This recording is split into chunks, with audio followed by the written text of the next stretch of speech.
Hello and welcome to A Little Story. My name is Sarah Scoggin and I'm the Early Childhood Librarian at the Newburgh Free Library, Newburgh, New York.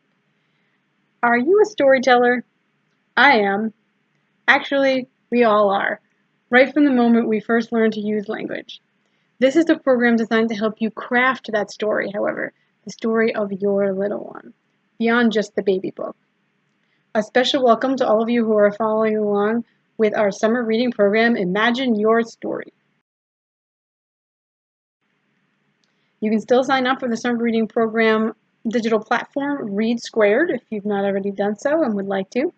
See the link in the description to be a part of the ongoing 1,000 Books Before Kindergarten program. So let's get started. I like to think of writing a story of a baby or a toddler as a memoir in reverse. And what does that mean? That means visualizing your little one being 18 and looking back. What kinds of things do you want to remember? It might not be just the obvious things like when they took their first steps or said their first word. It might be the first time they asked a question, why, that stumped you. It might be the time they picked up a book and started flipping through the pages, babbling nonsense baby talk words the whole time. It could be that time that you turn around and found they had somehow taken off their pants and put on their shoes when you didn't know they could do either of those things. It could be the time a slightly older little one was taken to a dinner party, spotted a iced tea stir, and ran around shouting, "Magic wand!" Okay, that might have been me.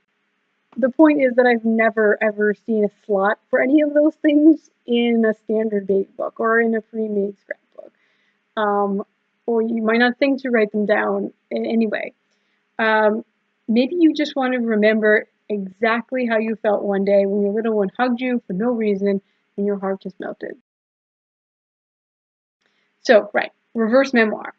In 18 years or so, what would be most meaningful for you to have? That's for you to just take a moment and think about what would mean the most to me and to my little one to have in the future. Maybe a timeline. It could be a photo of marks on the wall as they grow. It could be a tradition. It could be a folder of all the birthday and Christmas cards they got. What would mean the most to you in the future, looking back? You could use a notebook, a composition notebook. You could use one of these books. This has a slot. 3 little sentences for each day of the year for 5 years. So what you were doing on, say, June 23rd for 5 years running. You could use scrapbook, of course. I like the kind of binder or scrapbook that just has those little plastic pockets you can just drop things in. So you could just put their first crayon scribbles right in, or if you wrote something down on a piece of paper, you can just slip it in there so it doesn't get lost. A little note.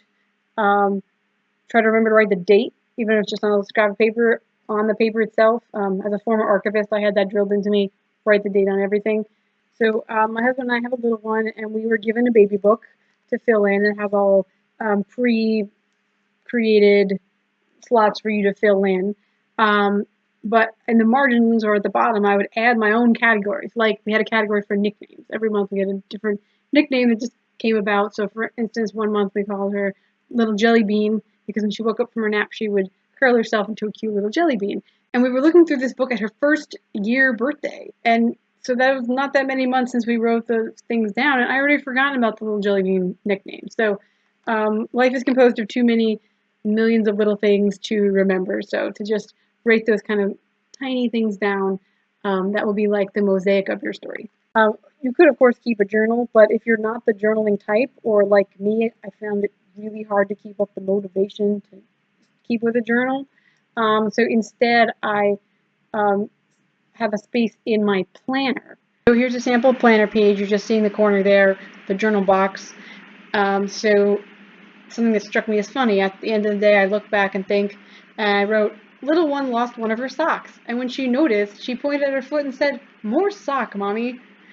So that is just a quick thing.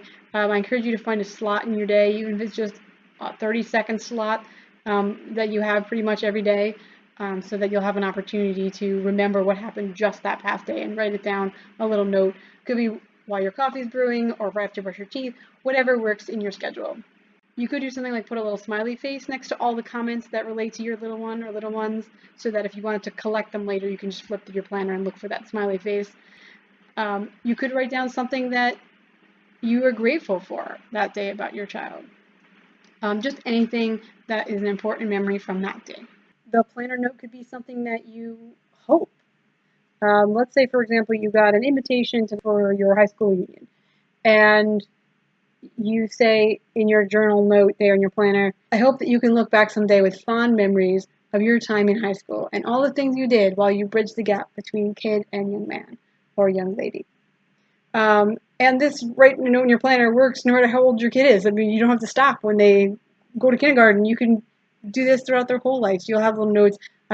So that's all for today. Hopefully you'll join us again next time for photo telling your little one's story with special photos. And just the most important thing to remember is to decide that you are going to create your chronicle and decide what's important for you to be the great memories of tomorrow. Thanks again for watching.